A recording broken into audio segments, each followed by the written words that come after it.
Assalamu alaikum. Hello and welcome. You're listening to Unity FM at 93.5 FM. My name is Shazia and this is the Nutrition Hour. Really excited to have you all join me for a discussion on health and well-being through nutrition. So being a health show, please be advised that the information that you hear on today's show is only for information purposes only. If you have a medical concern or are you worried about anything in particular on your health, please check in with your own general practitioner. Today, I have the honor of being joined by a very special guest. A consultant dietitian working in community diabetes and dietetics, Salma Mehar. Assalamu alaikum and welcome, Salma. Assalamu alaikum, Shazia, and thank you so much for inviting me today. Thank you. It's lovely to have you. Really excited to have you join us, Salma. Please, can you tell us a bit about your background, your qualifications, and what you do? Sure. So as Shazia mentioned, I'm a consultant dietitian working in the community. I've been working in the community for over 20 years, educating people about long-term health conditions and how to keep well, and also ensuring that people understand the risks of developing long-term conditions such as diabetes, blood pressure, cholesterol. I'm working with a number of community organizations, including mosques, temples, gurdwaras, working with multiple organizations, including charities such as British Heart Foundation, Diabetes UK. So my work has been predominantly in the community. I started my journey in dietetics, where I did a degree in human nutrition and dietetics in London. And then I did my first placement in Leicester. I was very fortunate that I worked in the heart of the community in Leicester, where I learned about the challenges and the barriers communities faced when they're accessing NHS care, or they want to learn more about education, and what are the challenges with languages, with food, with culture. And that really gave me a head start to how I was going to go and develop my career in supporting these communities to access and learn about their conditions according to their educational, their cultural, and their personal needs as well. That then led me to develop a lot of other resources into many organizations wanting to learn more about culture, how they can develop different resources that would benefit people. So I've been very fortunate that I've had the opportunities with NHS England, with Diabetes UK, with South Asian Health Foundation, and I'll be talking a little bit about the resources that we are currently promoting. So anybody who wants to learn more about Ramadan and diabetes, that's something that has been really at the heart of my career and my passion to develop resources and programs that is going to benefit the Muslim community during Ramadan. Wow, amazing. Seems so much there, jam-packed in there, valued for the community. Did you ever imagine you were going to get involved to this kind of level, or how did you kind of plan your journey, or was it kind of unexpected? I don't think you ever plan these things. I think it's really your passion and your drive that really people see when you start doing this sort of work, and the skills that you have. Obviously, dietetics is a very particular niche area. You learn about foods, you learn about conditions, but then you have an interest in improving communities and their outcomes, and then the challenges and the barriers, and you try to bring education and your knowledge and your passion to improve health outcomes. So when you put that all together, it's a very, very niche skill mix that this sort of role requires. But it comes with experience over years, and also the opportunities come when people hear about your work. They want you to come and deliver education. And sometimes it becomes a little bit overwhelming when you get too many requests from mosques or, gurdwaras, or people want you to come to their clinics and their centers. Wow. And then you have to take a step back and think, well, I can't, you can't solve everything, but what you can do is you can develop resources. And then I had the opportunity once to work with a very kind individual, and I'm going to mention her today because all thanks to her, Dr. Joan St. John, who is a very dear friend and colleague of mine, who approached me many years ago and said, well, why don't, when you talk a lot about food and how much you're eating in clinic, why don't we develop something which is going to support people to learn about portions according to what they eat, rather than the generic eat well plate that we show people. And often people find that, well, I don't eat these foods. And then we took out the time to understand what the South Asian community eat, what the Arabic community, the Caribbean. So when you have the will to want to learn and do things, you actually come together with great ideas. And then that's when the development of our first resource, called the World Food Book, stemmed from. Is our own passion and desire to wanting to actually support people according to what they would eat. And then we just started, you know, in our own kitchen, started taking pictures. And then from one picture, we developed a library of 1,000 pictures. 1,000 pictures became 2,000 pictures. Amazing. And then our work started getting recognized, because there's a famous saying that pictures paint 1,000 words. Absolutely. So, you know, that is our notion that has carried on. And what we recognize is that when you talk to people, they actually like to see pictures rather than words. And social media shows that as well today, that people like videos rather than leaflets. So from there, the journey then began. We started to publicize our work. We started to do a lot of literature publications. We got a lot of interest from global partners as well. So IDF, which is our, I've partnered up with the DAR, Diabetes and Ramadan Alliance. So alhamdulillah, the opportunities have come when people recognize your work, they see what you do, and then it just spiraled from there. And alhamdulillah, we've worked with the NHS England, Carbs and Cows, My Way, DGB. There are a few names that I've been very fortunate to collaborate with and develop very tailored, specific dietary resources that are going to support people in their long-term conditions. Wow, amazing. So much there, isn't there? And it's amazing how you mentioned that the sort of the actual resources that are in actually picture form, or in sort of, you know, they're available in understandable formats people can use and benefit more from, rather than just having to listen to a lecture and say, I'm overwhelmed, I can't cope with this information. So I totally agree. And I find that in my clinics as well, that people understand a visual more than they understand a fact sheet given to them saying, hey, this is what you've got to do. So absolutely amazing. And would you mind just sharing that resource again, Salma, for the listeners, just in case they want to try and find where it is? Absolutely, absolutely. Yeah, so this is a resource that we developed with a company called Carbs and Cows and NHS England. I'm going to happily say that I don't make any money, so I've promoted it widely. It's called the World Food Book, and it pictures over just under 1,000 images of commonly eaten foods in the South Asian community, the Arabic community, the Caribbean, and the African community. Along with that, a lot of generic foods we recognize people eat. And the idea of this book is to give people the portion guides of like a small, medium, large portion, give them the opportunity to learn about the nutritional values such as calories, carbohydrates, protein in these foods. But another addition that we put into this book is to show them what the glucose looks like in your body. So when you consume a slice of bread, or three slices of bread, or one chapati or 3 chapatis, or you have something like 1 dumpling or 3 dumpling, what is the impact on your blood glucose? And that's what we wanted to show people, that it's not just the generic sugary foods that increase your blood glucose. It's actually, there's a lot more foods out there that when people eat, they have no idea what is happening to them in their bodies, unless they were an expert in carb counting, or they had all the technology to look at what was happening when they eat a slice of bread, or a baguette, or a roti, or a naan. Without these technologies, people need basic tools, and the book gives them these basic tools to make those better choices, and also to connect with the foods that people eat. We wanted to develop something where healthcare professionals in the UK, around the globe, could talk to patients, could talk to family members, and could engage and connect. Because often when people go to clinic, they often say, well, my dietitian or my doctor doesn't really know what I eat. So they don't tell them what they're eating or how much they're eating. Or they'll probably say, well, they don't really know what I eat, so what's the point of even talking about my diet? And that's, we wanted healthcare professionals to be more confident and say, actually, let's go through this book and see what foods you eat.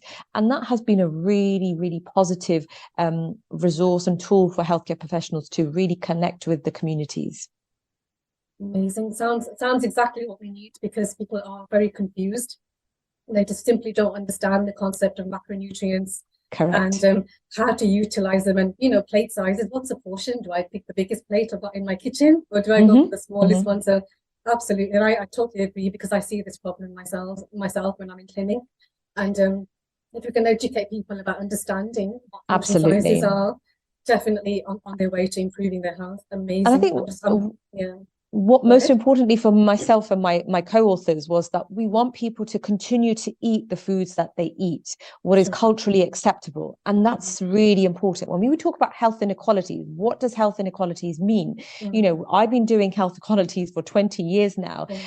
It means to understand what people's culture is, what is acceptable, what is, you know, if a child takes a roti or aloo or samosa to school, they shouldn't feel embarrassed. They shouldn't feel, you know, they should be, you know, every other child around them should be accepting what the children eat. And that's exactly how we should be feeling in clinic. We shouldn't feel embarrassed to tell our healthcare professionals that, you know, I had paneer or palak or aloo, without them thinking, well, what does that mean? Or what is that? So people should be confident in what they eat. And the healthcare professionals should be just as willingly able to understand. And this is the sort of tools that healthcare professionals need to support patients in clinics as well. Absolutely amazing. So it's connecting people with their roots, isn't it? And not shying away from what they Correct. eat, but just making modifications to allow them to eat better. And healthier. That's right. Yeah. Love that. I really love that. So before we chat more about how diabetics may fast safely through Ramadan, where appropriate, I would like to emphasize to our listeners that our discussion is for information purposes only, so it does not constitute medical advice. For anyone listening and concerned about anything to do with their health, their medication, anything of that nature, please do speak to your own medical practitioner at your earliest opportunity.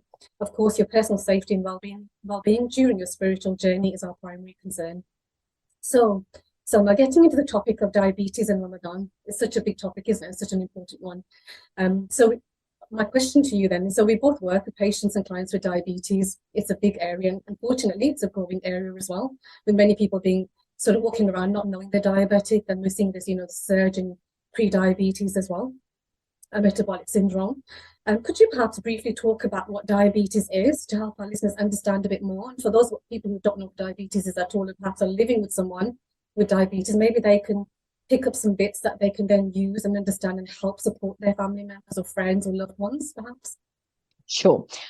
So, you know, diabetes has become a phrase which everybody around us has become very familiar with, and you might have heard it, you might know somebody, you might, you know, your neighbors or your family members.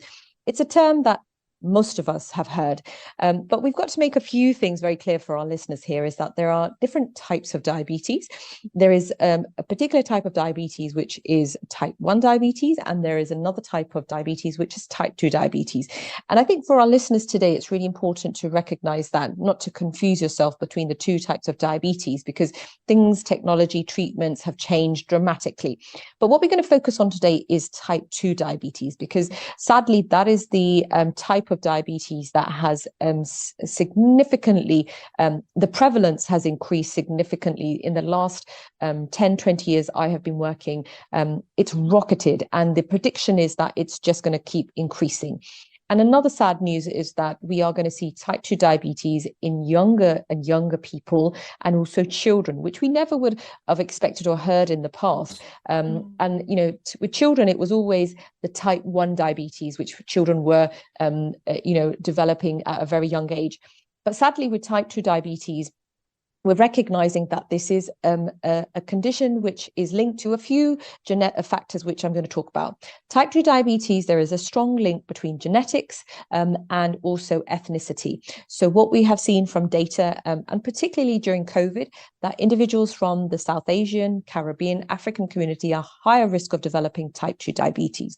And now we are seeing that people from these communities are developing type 2 diabetes at a much younger age, which is quite worrying for me, because you know, living with diabetes from a young age is not something that we should be taking lightly. And also, if we can prevent this, so more and more evidence is coming out that type 2 diabetes can be prevented if we take action. So I talked about genetics, I talked about ethnicity. The third biggest thing is obviously lifestyle and diet, which we all know. We hear about it every day in the news, in the media, social media. You know, there are so many bloggers, influencers, people putting things on about what they eat, how they're trying to live a better life, exercise. And that is the real essence of preventing type 2 diabetes. The NHS England is doing huge amounts of work to try to tackle and reduce the number of people developing type 2 diabetes. A prime example is a wonderful program that has been rolled nationally called the National Diabetes Prevention Program, which has been a huge success and is supported by charities such as Diabetes UK. Now, what we have to remember that this program is open to anybody at risk. There is no cost attached. You can ask your healthcare professionals to refer you onto it. Many people from our communities assume that this program is not for them. It has been tailored, it has been culturally sensitive, been developed and designed, and also it has been simplified in different languages. The coaches that deliver speak multiple languages, including Punjabi, Urdu, Hindi, even Bengali, and now languages such as Pashto. So we are doing everything to make sure that there is equality in these programs. So I would urge my listeners that if you are at risk of type 2 diabetes, how do you know you are at risk? There is a simple tool on the Diabetes UK website called Know Your Risk, and it is basically a 1, 2, 3 step calculator. It will ask for your ethnicity, your height and weight, and also your lifestyle conditions such as smoking. So, and then they will give you a number, which will give you sort of an indication of red, green, amber. And if you are in the red, you ask your healthcare professional to refer you onto this program, and it will help you look for a lot of information. If you feel you don't have the time to attend these programs, there is a lot of information available on Diabetes UK website. There are lots of information available through the South Asian Health Foundation, and even through the My Way Digital Health, No Diabetes. There are lots and lots of organizations working with the NHS trying to resolve and also improve this number of people developing type 2 diabetes, so that we can really help people prevent this condition from escalating. Amazing. Worrying as well is amazing, but it's good to see that, people have access to so many resources to help them educate themselves and support their families at the same time. So that program then, Salma, that you mentioned, what was the name of that program again, please, just for the listeners? It's called the National Diabetes Prevention Program, in simple terms, NDPP. You don't have to call the whole thing. There's also a digital version called the NHS Weight Management Program, which is a digital format. So some people like face-to-face programs, some people like digital programs. Some people just think they can just download an app and do it themselves. You don't need to sign up to these programs, but the information is there and the helper is there. It's just a matter of you having to go out and access it. Absolutely amazing. I'm sure there will be lots of people wanting to know how to access these programs after today's show. And would you just touch a little bit, Salma, on the complications of diabetes, because that's something that people don't really understand. And I think sometimes if that's kind of brought up, they'll probably understand the severity, if you like, of not managing diabetes properly. Sure. I mean, we don't always bring up complications because we feel people should know that there is hope, there is light, that diabetes can be managed, and you can live with diabetes very well. Not everybody will get complications, not everybody will go on to insulin, because most people think, well, diabetes, and they put 2 and 2 together. Am I going to go on to injections, or do I have to take insulin? So it's just to take a step back. The condition is quite a serious condition, because those individuals who don't get the help, who don't get the right advice, who don't take the right medication, and who don't monitor or review their diabetes, living with diabetes blindly, thinking nothing's going to happen to me, end up with serious complications. And these complications include, sadly, number 1 is heart disease. What we see is that people living with diabetes are at risk of developing heart disease and can be impacted by heart attacks much sooner than somebody with not living with diabetes. The second condition is renal disease, which is where your kidneys start to get impacted. And we see that in clinic, where people start getting early signs of deterioration of their kidneys. And again, this is due to ongoing poor management of diabetes and not having that control, where you get reviewed. The reason why you'll get asked to come back every year is so that we can monitor your kidneys, your blood glucose levels, your blood pressure. Blood pressure and kidneys obviously go hand in hand as well. The third complication is with your eyes. We have seen a rapid reduction in people who go blind due to diabetes because of early detections, early We have got a much better rolling program over people with diabetes have their eyes monitored every year. And if we recognize anything early, that can be treated. And the last complication is the feet. People who are living with diabetes, again, where there is poorly managed, many people will just put a blind eye to their diabetes and think, well, I feel fine. There's nothing wrong with me. I can eat whatever I like. I can eat all the cake. I can drink all the fizzy drinks. Nothing's going to happen to me. And when suddenly they have, an ulcer, a bruise or a cut on their foot, and it can quickly escalate into something quite serious. And my advice to anybody living with diabetes is not to take these conditions lightly, but at the same time, go for your annual reviews. They are there for a reason. Do not ignore them. Do not think that you are feeling fine, so nothing will happen. It is really important that you have your annual blood test with your blood pressure, your weight, your height, you have your feet checked, and you have your blood pressure checked as well. And once you have everything in check, you have the right medication, you have the right testing materials, and let's not forget the right diet, you can live a very good, healthy life with diabetes as well. Amazing. So just to kind of point out that this doesn't apply to everyone, but it's there as a risk for those people who do not monitor. Absolutely. Like and I said, look after themselves. Yes. Not everybody will have diabetes complications, but then at the same time, everybody needs to have their diabetes reviewed. Absolutely. So it's there for information to let people know that this could be a potential outcome, depending on how bad things may become, if you don't look into the seriousness of the condition and, start managing yourself and looking after your body. Amazing. That's right. Excellent. So that's so useful to know, because people aren't aware of these things, and when they do learn, when they do experience these kinds of the adverse these sort of events, they're kind of shocked, like they didn't really understand the connection between the two. Absolutely. And many times when they do get shocked when it comes, and I often as sad as it sounds, I would sit in clinic and many people would say, I wish somebody had told me 20 years ago. I wish somebody had told me 10 years ago. And I'm sure they were told, but it's not taking it. It's that connection, isn't it? Yeah, making that connection and understanding. Absolutely.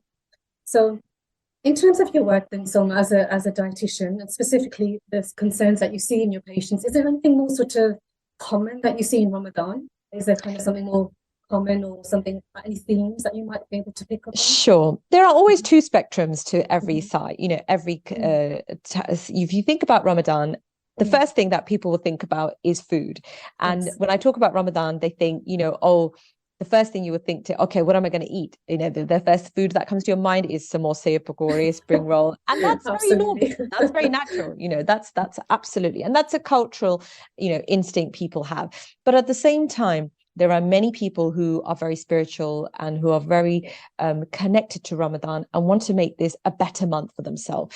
So I have many people saying, I want to improve my diet. I want to lose weight. I want to stop smoking. I want to be more fit and feel more energetic.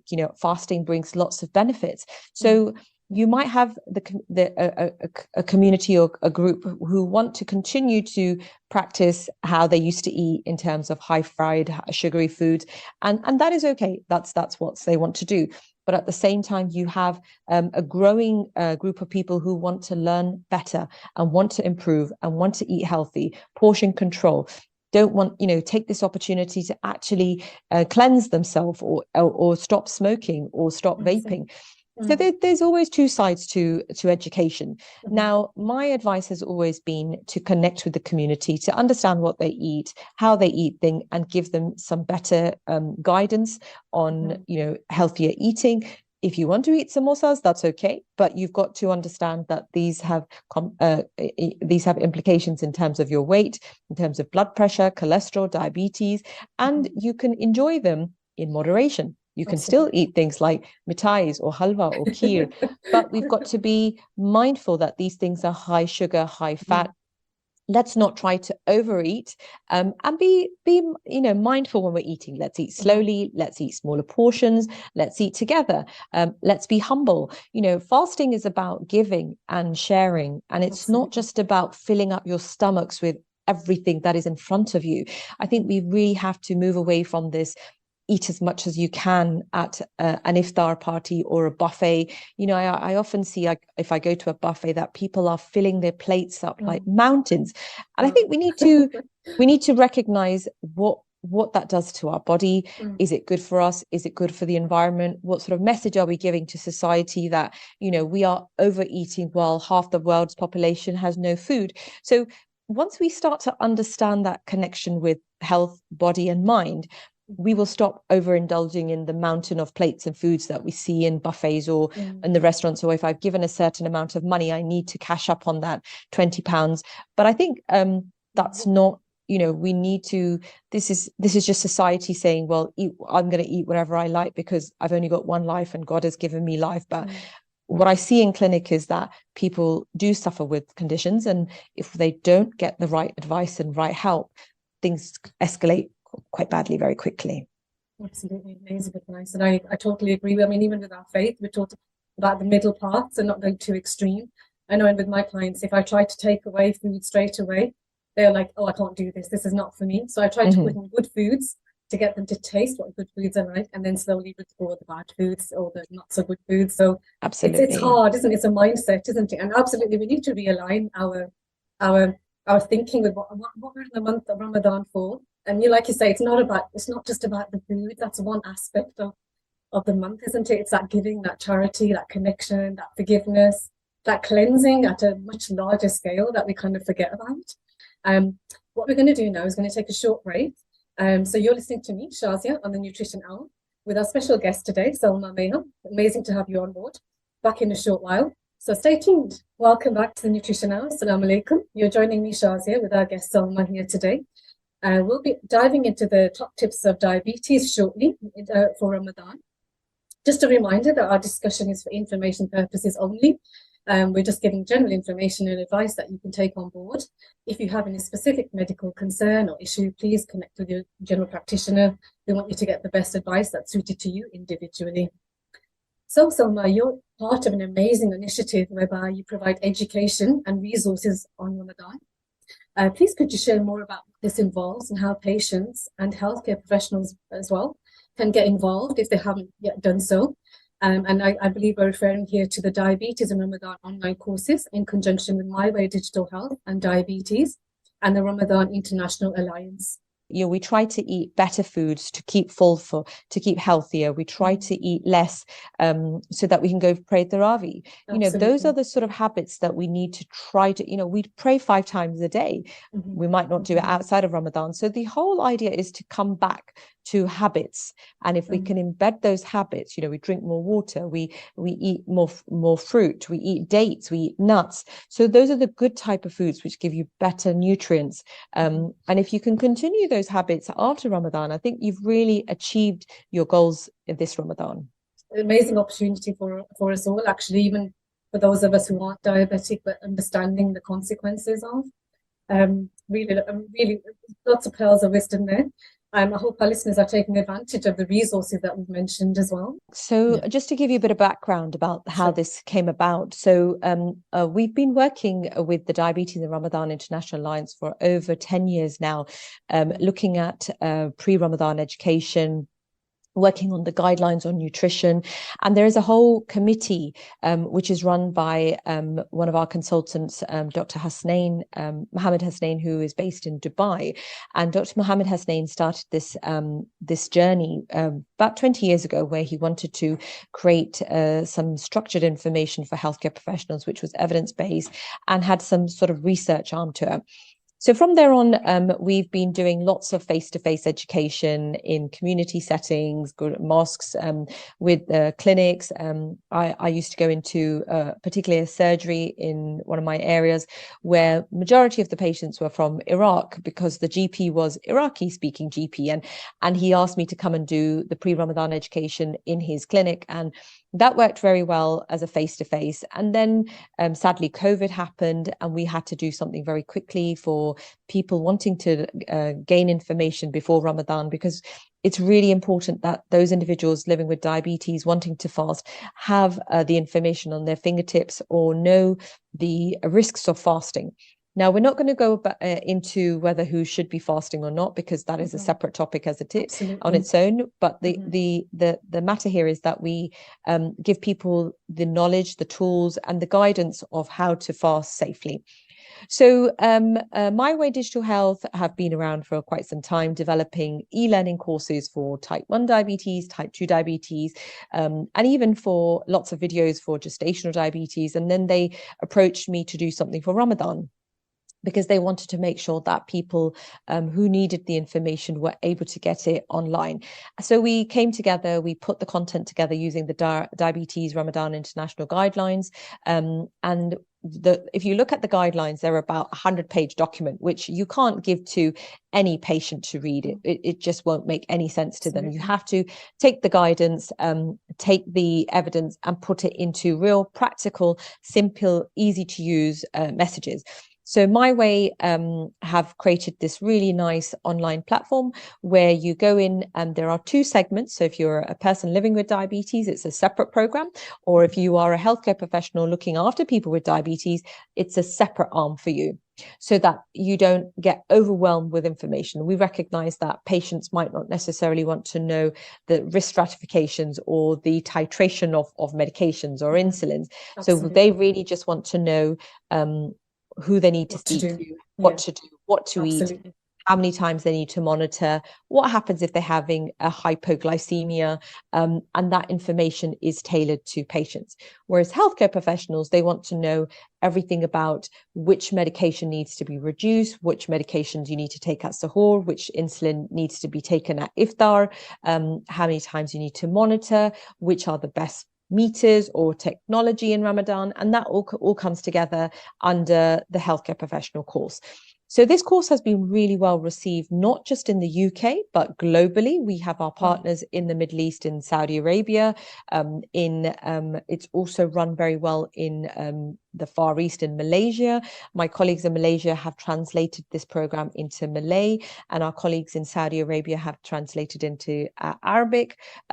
So you can see the benefits of digital education, that you connect with the world quite quickly.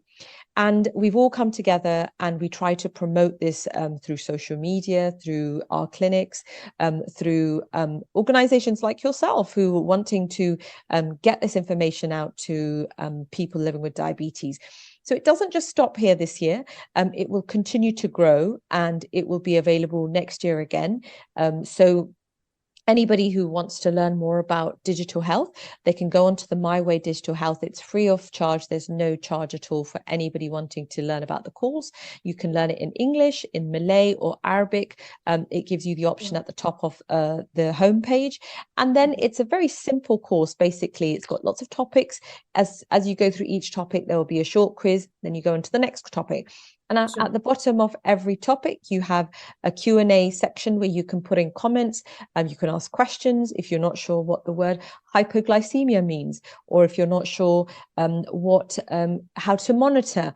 And then we will direct you towards the right videos. So there's lots of short videos for people to watch, so that they don't get overwhelmed with textual information. And it's sort of a fun, interactive, culturally specific. If you look at the pictures, we've made sure that people can connect with it. If you look at the foods, if you look at the questions, it's very much, we want people to see that we have understood their cultural requirements, and we've put this program to meet the needs of the Muslim community, the Pakistani community, the South Asian community, because not everybody can do a generic course. And it's not just about Ramadan. I would like to emphasize that you will learn a lot from this course, which will be relevant in your day-to-day practice after Ramadan, especially around monitoring, medication, testing, hyperglycemia, exercise, diet. So it's not just, we've structured it in the format because people are interested in Ramadan and they want to learn about, but actually this information is going to be really valuable for you outside of Ramadan as well. Amazing. I just want to say I actually signed up and did the healthcare professionals course on My Way Digital, and I actually found it thoroughly informative and so incredibly useful, because it's information that you do forget if you don't continue to work with these types of clients? I mean, I know with yourself, you know, you're working with clients on a regular basis, but if you don't, as a healthcare professional, you know, it's part of our CPD to keep up to date and keep learning. And I was actually really amazed with the amount of work that's gone into the program. So I would definitely advise all healthcare professionals out there working with diabetics to actually get on board and actually do. It doesn't take a lot of time, and like I said, it's split up, so you can do It's a little bits beauty. at I a time. mean, I don't think I've Yeah, ever seen a course like this, which is very well so done. tailored to Absolutely. this particular community. And I'm really honored and humbled to be part of this organization, Wow. because I really think it's a unique course, and sooner or later, I think it's going to be a sort of a to-do list for every GP every year to refer people onto this program, like we do for other structured education programs. Absolutely. So I'm hoping that this is going to be something that all GP practices are going to ensure that anybody who is wanting to fast or interested in fasting has access to this course. Amazing. Is there a time frame that people are allowed to access the course, Salma, or is it available sort of on a continuous basis? So because the way how the program is not funded at the moment, it's only available for the month of March for this year. And next year it will come round sooner. But we're hoping that this is going to be available widely through the NHS when it will be available at all times. Amazing. That's really good to know, so people can get on board and, you know, get registered. Absolutely, absolutely. And even if you're not fasting, it's good to just know, learn, watch the videos, see if you can get your certificate. I was on a call before this, and they love the certificates at the end. Wow. So you know, there's always a reward at the end of something. Absolutely. So it fulfills you, doesn't it? That ticks that last box. It does. Amazing. Yes. Amazing. Yes. I love it. I really do. I mean, I could talk to you all day, Salma, because it's just such an amazing topic, and there's just so much wisdom there, and so much knowledge that's coming from you that we can just take and, you know, really benefit ourselves and our community. So just to round up this amazing topic then, please could you share your 5 top tips for Ramadan for our diabetics? So if there were 5 things that they could really prioritize without getting overwhelmed, what would they be, do you think? I think the 5 key things that I would say is, number 1, plan and prepare for Ramadan a couple of weeks in advance. So my first advice would be set yourself some goals, very simple and small goals. You're more likely to stick to them and change your habits if you set your goals. This could be whether you've decided to stop smoking, whether you've given up fizzy drink, or it could be that you're going to try to eat smaller portions. Number 2 is, if you are living with diabetes and taking medication, please do still consult with the healthcare professional about when to take and how to take your medication, because there might be some medications that you're taking without you knowing, which could cause a reduction in your blood glucose.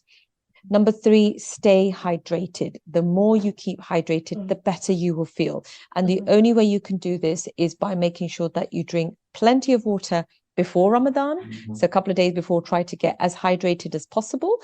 And then the non-fasting hours between iftar and suhoor, try to drink as much fluid as you feel. Number 4, I would say, try to eat healthy where possible.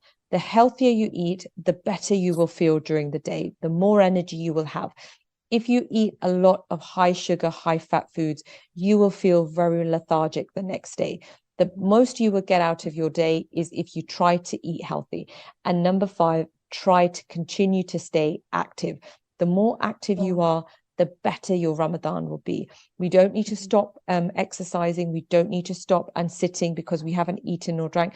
Remember, we're still eating in our non-fasting hours. We're still drinking. So why do we need to stop exercise or going out for a walk? And just with that note, I want to say something which is really, really important. Somebody brought up that we don't talk about mental health and depression during Ramadan. We think it will all go away. Please talk to people who are in low moods, not feeling great, and need support. Continue to support one another, listen to one another. Diabetes is not an easy condition to live with. So do not assume that people can't fast if they're living with diabetes, or shouldn't fast if they choose not to. Please, it's absolutely okay if you are not fasting. And if people do wish to fast, please support them by offering them better food choices rather than continuing to encouraging the high fat, high sugar foods, because that's not going to help them either. So if we work together as a family, as a community, I think we all are going to be in a better place this Ramadan. Wow, amazing. I think that last point was so essential, isn't it? I mean, we don't talk about it enough, perhaps, and you know, how easily we forget that, you know, for some people Ramadan is so overwhelming because they can't do what they want to do, and particularly in the mental health field, I mean, that's kind of a world of its own, really, that we need to address. And as you say, look out for one another, and if you can see someone's not doing so well, maybe give them that extra support that they need in contacting a healthcare professional on their journey, so that they can feel supported whilst, you know, trying to get the best out of Ramadan, so that they don't feel the guilt that they're not able to do perhaps as much as someone who's in better health. So I totally agree with that one, and it's a really good point to have mentioned there. Thank you so much, Salma. I can't say how amazing this hour has been. I can't believe how quick we've actually got through most of this hour anyway. I mean, like I said, I could talk forever. So much information shared. I hope the listeners have taken note of the types of resources that are available to them. So much information. I hope that people will benefit and learn from what you've talked about today. Amazing speaking to you. Thank you so much for taking time out to join me today. And I hope that you have a lovely day ahead. Thank you so much again, Salma Mehar. Lovely to see you. Thank you. Thank you, Shazia. Thank you so much for the invitation. Assalamu alaikum to all my listeners, and Ramadan Mubarak to you all. Ramadan. Thank you.